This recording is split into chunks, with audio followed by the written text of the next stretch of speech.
আল্লাহ বললেন সুবহানাল্লাযী আসরা বিআবদিহি লাইলাম মিনাল মাসজিদিল হারামি ইলাল মাসজিদিল আকসা। সম্মানিত মুসল্লিয়ানে কেরাম, আজকে গত সপ্তাহ আপনাদের সামনে ওয়াদাবদ্ধ হয়েছিলাম যে মেরাজ সম্পর্কে, ইসরা সম্পর্কে আপনাদের সামনে কিঞ্চিত আলোকপাত করব ইনশাআল্লাহ। যেহেতু মাসটা চলতেছে রজব মাস। কি মাস? জোরে বলেন, সবাই বলেন, কি মাস? আরে বলার সাথে সাথে অন্তত আপনার শিখা হয়ে যাবে, এই উসিলায় তো অন্তত শিখতে পারবেন। জানুয়ারি ফেব্রুয়ারি বলতে মুখে বাজে না, কিন্তু আরবি একটি বরকতপূর্ণ মাস। এই মাসের নাম নিলেও আল্লাহ তাআলা, আল্লাহর রাখা নামের সাথে আপনার নাম জপা হয়ে যায়। সুবহানাল্লাহ বলেন। এই আরবি মাসগুলোর নাম রেখে দিয়েছেন কে? আল্লাহ তাআলা। তাই এই যে মাসটা আমাদের মধ্যে চলমান, এই মাসের নাম হলো রজব। এই মাসের নাম কি? রজব মাস। এই মাসে আল্লাহ তাআলা তার রাসূল সাল্লাল্লাহু আলাইহি ওয়াসাল্লামকে দিয়ে এমন এক আশ্চর্য ঘটনা ঘটিয়েছেন যে আল্লাহ জানেন যে আগত সময়ে মানুষের আবিষ্কার, মানুষের জ্ঞান বুদ্ধি এমনটা হবে যে আমার জ্ঞান এবং বুদ্ধিকে অতিক্রম করতে পারবে না, কিন্তু তারা অস্বীকার করার চেষ্টা করবে। আমার জ্ঞান বুদ্ধিকে, আমার ইলমকে তারা অস্বীকার করার চেষ্টা করবে, কিন্তু অতিক্রম করতে পারবে না। আমি আল্লাহ তাআলা তার চেয়েও বেশি জ্ঞানী করে আমার রাসূলকে প্রেরণ করে দিলাম। সুবহানাল্লাহ। এবং রাসূল সাল্লাল্লাহু আলাইহি সাল্লামের মাধ্যমে ইসলামে এমন কিছু ঘটনা আল্লাহ ঘটায়া দিলেন, মানুষ কল্পনা করেও সেটাকে চিন্তায় আনতে পারে না। আল্লাহু আকবার বলেন। আল্লাহ তাআলা এমন একটা ঘটনাই আল্লাহ ঘটাইলেন এই রজব মাসের মধ্যে, যেটাকে আমরা বলি মেরাজ। যেটাকে কি বলি? মেরাজ বা ইসরার ঘটনা। আল্লাহ তাআলা সরাসরি এই ঘটনাটাকে কোন নবী রাসূলের জবান দ্বারা বর্ণনা করলেন না। আল্লাহ সরাসরি নিজে হেডলাইন করে একটি সূরার প্রথমেই আল্লাহ তাআলা এই কথাটাকে এনে দিলেন। আল্লাহ বললেন সুবহানাল্লাযী আসরা বিআবদিহি লাইলাম মিনাল মাসজিদিল হারামি ইলাল মাসজিদিল আকসা আল্লাযী বারাকনা হাওলাহু লিনুরিয়াহু মিন আয়াতিনা ইন্নাহু হুয়াস সামিউল বাসীর। আল্লাহ সূরা বনী ইসরাঈল নামে একটা সূরা কোরআনের মধ্যে নাজিল করলেন। নাজিল করে ওই সূরার প্রথমেই আল্লাহ তাআলা তার রাসূলকে দিয়ে এই মাসে ঘটানো আশ্চর্যমূলক একটি ঘটনার কথা আল্লাহ উল্লেখ করে দিয়েছেন। মানুষ যদি ঈমানদার না হয়, তাহলে এই বিজ্ঞানের যুগে মানুষ এই একটি ঘটনার কারণে ঈমানদারের খাতা থেকে তার নাম কেটে যেতে পারে। মেরাজ এমন এক ঘটনা, এই ঘটনাটার সাথে আমাদের সম্পর্ক হলো ঈমানের। কিসের বলেন? ঈমানের। আল্লাহ যে পারেন, আল্লাহ যে সব ঘটাতে পারেন, এটার একটা আশ্চর্য ঘটনা হলো এই মেরাজের ঘটনা।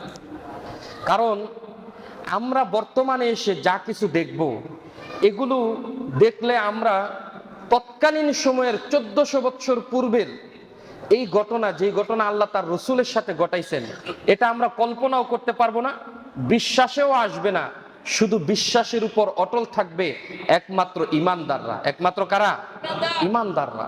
আল্লাহ তাআলা ঈমানদারদেরকে পরীক্ষা করার জন্য, কে আল্লাহর উপর ঈমান আনে, কে আল্লাহর ক্ষমতাকে বিশ্বাস করে, আর কে আল্লাহর উপর ঈমান আনে না, কে আল্লাহর ক্ষমতাকে বিশ্বাস করে না, এই বিশ্বাস এবং অবিশ্বাসীদের মধ্যে পার্থক্য করানোর জন্যই আল্লাহ এই ঘটনাকে ঘটাইছেন। সুবহানাল্লাহ। বস্তুত মেরাজের মধ্যে কোনো আমল আল্লাহ তাআলা রাখেন নাই যে মেরাজের মধ্যে 2 রাকাত নামাজ পড়া ফরজ, এমনটা ইসলামে নাই। মেরাজের মধ্যে রোজা রাখা ফরজ, এমনটা ইসলামের মধ্যে রাখে নাই। মেরাজের মধ্যে কোনো ব্যক্তি নফল রোজা রাখা মেরাজকে উদ্দেশ্য করে, এটাও আল্লাহর রাসূল রাখেন নাই। শুধু রেখেছেন মেরাজের সম্পর্ক ঈমান এবং বিশ্বাসের সাথে। কিসের সাথে বলেন? যে ব্যক্তি বিশ্বাস করবে সে ঈমানদার, আর যে বিশ্বাস করবে না সে হচ্ছে বেঈমান। আল্লাহ তাআলা এই মেরাজের ঘটনা বর্ণনা করতে গিয়ে সর্বপ্রথম আল্লাহ তাআলা বললেন সুবহানাল্লাযী। আমরা আল্লাহ তাআলার একটা তাসবিহ পাঠ করি, ওই তাসবিহটার নাম হলো সুবহানাল্লাহ। সবাই বলেন কি? সুবহানাল্লাহ। সুবহান কাকে বলা হয়?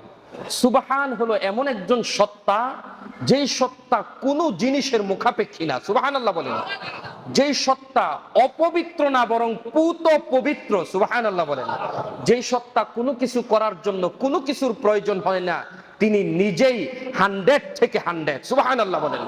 এমন রবকে বলা হয় সুবহান। এমন রবকে কি বলা হয়? সুবহান। তাই পৃথিবীতে কোনো মানুষের নাম যদি সুবহান রাখতে হয়, তাহলে সেই নামের শুরুতে আব্দুল লাগাতে হয়।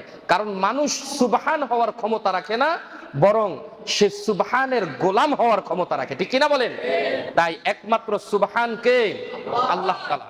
আল্লাহ রাসূল সাল্লাল্লাহু আলাইহি ওয়াসাল্লাম যখন পরপর অনেকগুলো দুঃখের এবং কষ্টের ঘটনা ঘটে গেল, যেমন আল্লাহ রসুলকে কাফের মুশরিকরা, ঘটনা সংক্ষিপ্তভাবে বলছি, কাফের মুশরিকরা আল্লাহ রসুল সাল্লাল্লাহু আলাইহি ওয়াসাল্লামকে তারা 3 বছর পর্যন্ত শিয়াবে আবি তালেব নামক জায়গাতে আল্লাহ রসুলকে বন্দী করে রাখলো। সেখানে আল্লাহ রসুল 3 বছর কারাবন্দী ছিলেন। কয় বছর? 3 বছর। আজকে বলা হয় কোনো ভালো মানুষ যদি কারাগারে যায়, কোন ইমাম সাহেব যদি জেলখানায় যায়, বলে যে ওনার চরিত্র ভালো হইলে কি আর জেলখানায় গেছে? বলে কি বলে না? আরে ইসলামের জন্য, দ্বীনের জন্য জেল হাজতে যাওয়া রাসূলুল্লাহর সুন্নাত। ঠিক কিনা বলেন? এজন্য যত বড় বড় উলামায়ে কেরামদেরকে দেখেছেন, যারা আজকে সেরেতাজ মাথার মুকুট হয়েছে, তারা জেলখানা থেকে ঘুরে আসার পরেই হয়েছে। ঠিক কিনা? রাসূলুল্লাহ 3 বছর জেলখানায় ছিলেন। কয় বছর বলেন? 3 বছর। সেখানে থাকা অবস্থায় রাসূলুল্লাহর চাচা ইন্তেকাল হলো, যেই চাচা রসুলকে সব সময় পাশে রাখতেন। আবার রসুলের স্ত্রী আম্মাজান খাদিজা রাদিয়াল্লাহু তাআলা আনহা, কথা বলবেন না কেউ, আম্মাজান খাদিজা রাদিয়াল্লাহু তাআলা আনহা, তিনি রসুলকে সবচেয়ে বেশি আর্থিকভাবে সহযোগিতা করতেন। সে আর্থিক সহযোগিতা যিনি করেছেন ইসলামের জন্য, তার নাম হচ্ছে খাদিজাতুল কুবরা। বলেন রাদিয়াল্লাহু তাআলা আনহা। তিনি আর্থিক সহযোগিতা করেছেন। এই প্রাণের স্ত্রী রসুলের, তারও ইন্তেকাল হলো। মনটা খুব কষ্ট, মলিন মন। আল্লাহ তাআলা রসুলকে খুশি করানোর জন্য একটু সফরের ব্যবস্থা করলেন। সুবহানাল্লাহ। মানুষে যদি মানসিক রোগে আক্রান্ত হয়, ডাক্তাররা তখন বলে তাকে ভালো কোনো মনোরম পরিবেশে নিয়ে যান, সেখানে সুন্দর দৃশ্য দেখলে, ঘুরলে মনটা ফ্রেশ হয়ে যাবে। তাই আল্লাহ তাআলা চাইলেন পৃথিবীর চেয়ে সবচেয়ে সুন্দর মনোরম পরিবেশ যেটা আল্লাহ তৈরি করে রেখেছেন, এমন পরিবেশ তার রসুলকে দেখানোর জন্য, মন মালিন্যতা দূর করার জন্য আল্লাহ তাআলা মেরাজের ব্যবস্থা করে দিয়েছেন। আল্লাহ তাআলা প্রথমে রাসূলুল্লাহ সাল্লাল্লাহু আলাইহি ওয়াসাল্লাম ব্যথিত মন নিয়ে যখন রাসূলুল্লাহ হাতেমে কাবার মধ্যে, অর্থাৎ কাবার পাশেই একটি গোল জায়গা আছে, মার্বেল পাথর দিয়ে ব্রেকেট দেওয়া, ওইটাকে বলা হয় যে হাতেমে কাবা। আল্লাহর রসুল সেখানে শুয়েছিলেন। রাতের বেলা হযরতে জিবরিল আমিন আসলেন, এসে আল্লাহর রসুলকে সজাগ করলেন, রসুলের বক্ষ বিদীর্ণ করলেন, সিনা মুবারক চাক করলেন। তারপর আল্লাহর রসুলকে দুনিয়া থেকে সপ্ত আকাশকে পাড়ি দিয়ে আল্লাহর রসুলকে আল্লাহ তাআলার আরশ পর্যন্ত পৌঁছে দিলেন। সুবহানাল্লাহ। এটাকে বলা হয় মেরাজ সংক্ষিপ্তভাবে। তো এই মেরাজের ঘটনার সাথে ইমানের সম্পর্ক হলো এই, আল্লাহর রসুল সাল্লাল্লাহু আলাইহি ওয়াসাল্লাম মনে করেন রাত 3টা বাজে রওনা দিয়েছে। কয়টা বাজে? আল্লাহর রসুল এসে দুনিয়ার মধ্যে ফজরের আজানের আগেই আবার এসে আল্লাহর রসুল সাল্লাল্লাহু আলাইহি ওয়াসাল্লাম কি করলেন? ফজরের সালাত আদায় করলেন। আজানের জন্য বেলাল রাদিয়াল্লাহু তাআলা আনহুকে ডাকলেন। এত অল্প সময়ের ভিতরে যে আল্লাহর রসুল মসজিদে হারাম থেকে মসজিদে আকসা, এতটুকু দূরত্ব পর্যন্ত, আবার মসজিদে আকসা থেকে প্রথম আসমান, দ্বিতীয় আসমান, তৃতীয় আসমান, চতুর্থ আসমান, এইভাবে সপ্ত আকাশ পাড়ি দিয়ে সিদরাতুল মুনতাহা, সিদরাতুল মুনতাহা পাড়ি দিয়ে আরশে আজিম, সে আরশে আজিমে আল্লাহ তাআলার সাথে সাক্ষাৎ করে তারপর আবার সেই 1 ঘন্টার ভিতরে আল্লাহর রাসূল সাল্লাল্লাহু আলাইহি সাল্লাম অল্প সময়ে ঠিক দুনিয়ায় এসে পৌঁছলেন। যখন কাফেরদেরকে আল্লাহর রাসূল বললেন, কেউ বিশ্বাস করে না, বলেন তো এই কথাটা সাধারণ একজন ঈমানদারও বিশ্বাস করার মতো না। এত আশ্চর্য ঘটনা। আপনি বলবেন এটা কেন বিশ্বাস করবে না? হ্যাঁ, ঈমান আছে বলেই আপনি বলছেন যে এরকম ঘটনা ঘটাইতে পারেন কে? আরো জোরে বলেন কে? কিন্তু কাফের মুশরিকরা আশ্চর্য হয়ে গেল, কিভাবে এই ঘটনা ঘটে। কারণ মসজিদে হারাম বাইতুল্লাহ থেকে মসজিদুল আকসা এর দূরত্ব কতটুকু?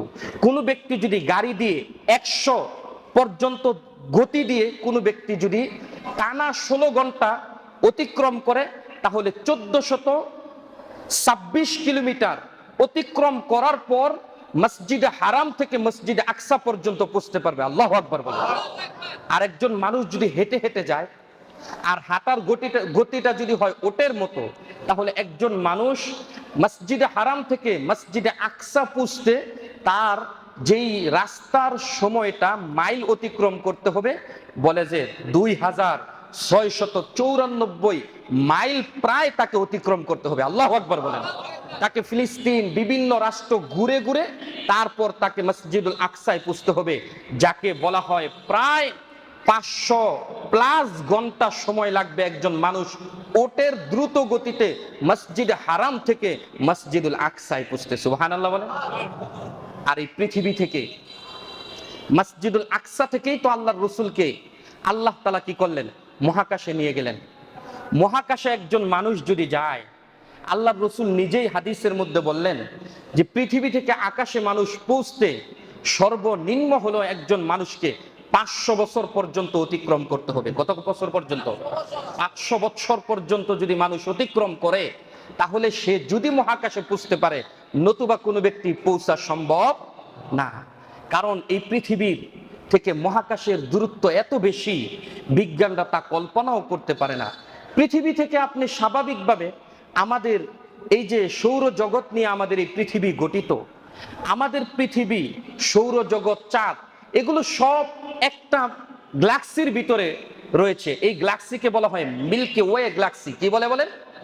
মিল্কি ওয়ে গ্যালাক্সি বলা হয়। এই গ্যালাক্সির ভিতরেই আছে সূর্য, এই গ্যালাক্সির ভিতরেই রয়েছে চাঁদ, এই গ্যালাক্সির ভিতরেই রয়েছে বুধ, এই গ্যালাক্সির ভিতরেই রয়েছে মঙ্গল, এই গ্যালাক্সির ভিতরেই রয়েছে বৃহস্পতি, এই গ্যালাক্সির ভিতরেই রয়েছে শুক্র, এই গ্যালাক্সির ভিতরেই রয়েছে পৃথিবী।